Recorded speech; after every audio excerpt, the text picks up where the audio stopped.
Pastor Abhinay Darshan మీద దాడి ఘటనలో విస్తుపోయేటువంటి వాస్తవాలు వెలుగులోకి వస్తూ ఉన్నాయి. ఈ దాడి మీద భిన్నాభిప్రాయాలు వ్యక్తమవుతూ ఉన్నాయి. భిన్న వాదనలు తెర మీదకి వస్తూ ఉన్నాయి. పబ్లిసిటీ కోసం అభినవ్ దర్శనే తన మీద తాను దాడి చేయించుకొని ఉండొచ్చు అంటూ కొంతమంది వారి అభిప్రాయాన్ని వ్యక్తం చేస్తూ ఉంటే, ఈ దాడి వెనక స్థానిక ఎమ్మెల్యే హస్తం ఉంది అంటూ మరికొంతమంది వాదన వినిపిస్తూ ఉన్నారు. దానికి తోడు అభినవ్ దర్శన్ కూడా గతంలో కొన్ని వీడియోలు చేశారు. ఆ వీడియోల్లో భాగంగా తాను అరకు, పాడేరు అసెంబ్లీ నియోజకవర్గాల పరిధిలో పాదయాత్ర చేస్తున్నట్లుగా, ఈ నేపథ్యంలోనే అక్కడ స్థానిక ఎమ్మెల్యేల అనుచరుల నుంచి తనకి బెదిరింపు కాల్స్ వచ్చినట్లుగా కూడా కొన్ని వీడియోల్లో ఆయన మాట్లాడినటువంటి సందర్భాలను గుర్తు చేసుకుంటూ ఆ వీడియోను కూడా ఇప్పుడు సామాజిక మాధ్యమాల్లో కొంతమంది సర్క్యులేట్ చేస్తూ ఉన్నారు. అసలు దర్శన్ మీద దాడికి కారణం ఏంటి, దీని వెనక ఎవరి హస్తం ఉంది అనేది మనం పూర్తి స్థాయిలో విశ్లేషణ చేసుకుందాం. ప్రస్తుతం మనతో పాటున్నారు ప్రముఖ రాజకీయ విశ్లేషకులు, ప్రముఖ సీనియర్ జర్నలిస్ట్ దుర్గా వడ్లమాని గారు. వారితో మాట్లాడదాం. మేడం నమస్తే. అభినయ్ దర్శన్ అతని మీద నిన్న దాడి జరిగింది.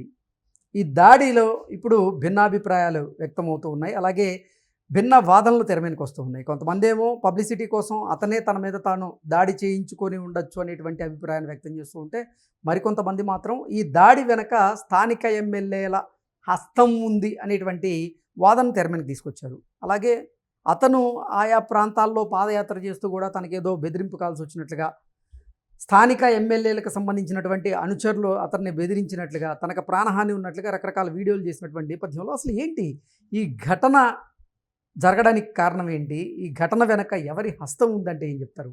అభినయ్ దర్శన్ విషయంలో ఇప్పుడు మీరు అన్నట్టుగా చాలా సందేహాలు ఉన్నాయి. ఒకటి మత మార్పిడి.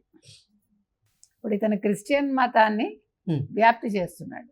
ఓకే, ముఖ్యంగా అతను ఉభయ గోదావరి జిల్లాలు, తర్వాత ఈ పాడేరు, అరకు ఇక్కడ బాగా కాన్సన్ట్రేట్ చేశారు, అంటే ట్రైబల్ ఏరియాస్. మరి తప్పే కదా. నిన్న మనం మహారాష్ట్రలో చూసుకుంటే ఇప్పుడు ఫ్లాట్స్కి వెళ్ళి కూడా వాళ్ళు మత ప్రచారం చేస్తున్నారు. మీరు మతం మారండి, హిందూ మతం చెడ్డది అంటూ. మరి వాళ్ళని తన్నాలుగా. అంటే రాజకీయ ముసుగులో అతను మత మార్పిడికి పాల్పడుతున్నారు, అందుకనే అతని మీద దాడి జరిగిందంటూ కొంతమంది అభిప్రాయాన్ని వ్యక్తం చేస్తున్నారు. ఆయన ఈ మధ్యకాలంలో భరోసా అనేటువంటి పార్టీని పెట్టి ఆ పార్టీ ద్వారా దేనికి భరోసా, ఎవరికి భరోసా ఇస్తున్నాడు అంటే మతానికి భరోసా ఇస్తున్నాడా?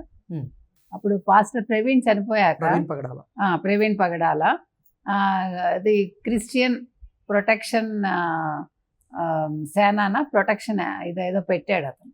ఏంటది దాని పేరు పూర్తిగా, క్రిస్టియన్ ప్రొటెక్షన్ సెల్ ఏదో సంథింగ్ ఏదో అట్లా పెట్టాడు వాళ్ళ రక్షణ కోసం. మరి పెట్టినప్పుడు అది క్రిస్టియానిటీకి సంబంధించిందేగా. ఇప్పుడు నేను అనేది ఏంటంటే ఇతను అసలు ఎందుకు అక్కడికి వెళ్ళి పాదయాత్రలు చేస్తున్నాడు? ప్రతివాడికి ఇదో ఫ్యాషన్ అయిపోయిందా? ఇప్పుడు నువ్వు అసలు మతం ఎందుకు ప్రచారం చేస్తావు? నువ్వు ఎవరికి ఇష్టమైతే వాళ్ళు నీ దగ్గరికి వచ్చి మేము మతం మారుతామంటే చేయించుకోండి, బట్ మీరు వెళ్ళి అలా చేయిస్తారు. నెంబర్ 1. నెంబర్ 2, ఇప్పుడు అసలు పాడేరు, అరకు అన్నప్పుడు 2 చోట్ల కూడా వైసీపీ ఎమ్మెల్యేలే ఉన్నారు. మరి వైసీపీ ఎమ్మెల్యేలు చేయించారా? ఓకే, అంటే ఇతను అస్తమాట ఇట్లా వెళ్ళి పాదయాత్రలు అంటున్నాడు, ఏదో భరోసా రాజకీయ పార్టీ అంటున్నాడు, ఇతను మనకెదురు చేస్తున్నాడు అని ఆ ఉద్దేశంతో ఏమన్నా వాళ్ళు ఇతని మీద దాడి చేయించారా? ప్లస్ ఈ మత మార్పిడి అనేది ఒకటి ఉంది కాబట్టి అది నచ్చక చేయించారా? లేదు అభినయ్ అంటే తనకి ఇంకా బాగా డబ్బులు కావాలి, బాగా పేరు రావాలి అని తనకి తనే చేయించుకున్నాడా? ఓకే, ఇన్నున్నాయి అక్కడ. ఇప్పుడు ఈ దాడిలో అతనికి పెద్దగా గాయపడినట్లేదు, అంటే మామూలుగా ఏవో చిన్న దెబ్బలు తగిలినట్టున్నాయి. కాబట్టి ఇవాళ అభినయ్ దర్శన్ అనే అతను నా మీద దాడి జరిగింది అని దీన్ని పెద్ద ఏదో పొలిటికల్ ఇది చేసేసుకుని, లేదు ప్రభుత్వాన్ని ఏదో ఇబ్బందులకు గురి చేయాలనుకుంటే అది సబబుగా ఉంటుంది. ఎందుకంటే మీ దాడి మీకు బాధ్యులు మీరే. ఇందులో ప్రభుత్వాలకు ఏం సంబంధం ఉండదు. నేను మత మార్పిడి చేస్తాను, నేను మత మార్పిడి చేస్తే నాకు ఎవరైనా ఎదురొచ్చి నన్ను కొడితే మీరు రక్షించండి అంటే ప్రభుత్వం రక్షించాల్సిన పని లేదు. అవునా? ఉందా ఎక్కడైనా? లేదు. నువ్వు పార్టీ పెట్టుకున్నావు, దట్ ఈస్ యువర్ ప్రాబ్లం. సరే, పార్టీ నచ్చితే ఎవరన్నా చేరతారు, సరే నువ్వు ఎన్నికల్లో నిల్చుంటావా, అది కూడా నీ సమస్యే. ఇప్పుడు నీ డబ్బుల కోసం నువ్వు ఇవన్నీ చేస్తున్నావా ఏమో ఎవడికి తెలుసు. నీకు డబ్బులు రావడం కోసం ఓ పక్క నువ్వు ప్రచారం కోసం డబ్బులు తీసుకుంటావు, నీకు అకౌంట్లో డబ్బులు పడతాయి. రెండోది నువ్వు ఇంకా కొంచెం ఫేమ్ అవ్వాలి, లేదు ఇంకా డబ్బులు రావాలి అని నువ్వు ఇలా చేస్తున్నావా?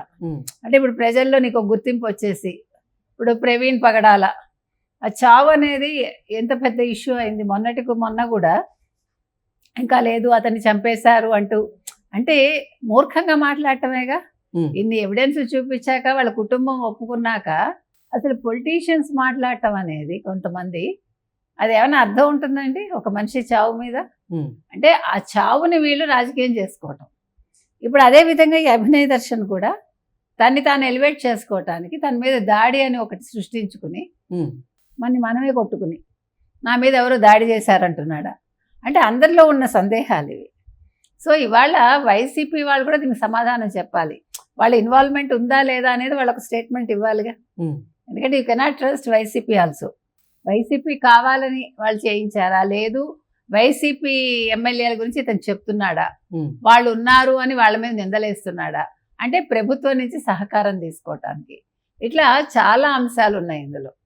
ఏది ఏమైనా మతాన్ని మాత్రం వ్యాప్తి చేయటం అనేది అది సబబుగా లేదండి. ఇప్పుడు చర్చిలు అనేవి వస్తే మాత్రం ప్రతివాడు అడ్డుకుని తీరాలి. ఎందుకంటే ఎవడికి వాడు చర్చి కట్టేసి అనుమతులు లేకుండా, ఎవడికి వాడు దశమ భాగం చాలు మాకు మేము తీసేసుకుంటామంటే అది డబ్బు కోసం చేయటమేగా. ఇప్పుడు మత మార్పిడి అనేది డబ్బులు లేకుండా మత మార్పిడి చేయమనండి, అది వేరు. మీరు డబ్బులు తీసుకుంటూ దశమ భాగం తీసుకుంటూ నేనేమో చాలా గొప్పవాడిని అని అనుకుంటే అది కుదరదు. ఇంతకీ అభినయ్ దర్శన్ మీద దాడి చేసింది ఎవరు, దాని వెనక ఎవరి హస్తం ఉండి ఉంటుంది అంటారు? ఇప్పుడు ఒకటి ఉంటే వైసీపీ ఎమ్మెల్యేల హస్తం ఉండాలండి, లేదు వైసీపీ వాళ్ళు ఎవరన్నా వెనకాలండి చేయించాలండి. ఎందుకంటే వాళ్ళ కాన్స్టిట్యూషన్స్ లో ఇతను తిరుగుతున్నాడు కాబట్టి, నెంబర్ 1. నెంబర్ 2, పాదయాత్రలు అంటున్నాడు, భరోసా అని ఒక పొలిటికల్ పార్టీ పెట్టాడు. సో ఈ రీజన్స్ తో అతని మీద ఎవరన్నా దాడి చేశారా? లేదు ఇతను క్రిస్టియన్ మతాన్ని వ్యాప్తి చేస్తున్నాడు కాబట్టి డబ్బుల కోసం ఇతనే నాటకం ఆడాడా? దీని మీద ఒక విచారణ కమిటీ వేసి, ఎందుకు వేయాలంటే ఫ్యూచర్లో ఎవడు కూడా ఇట్లా చేయకూడదు.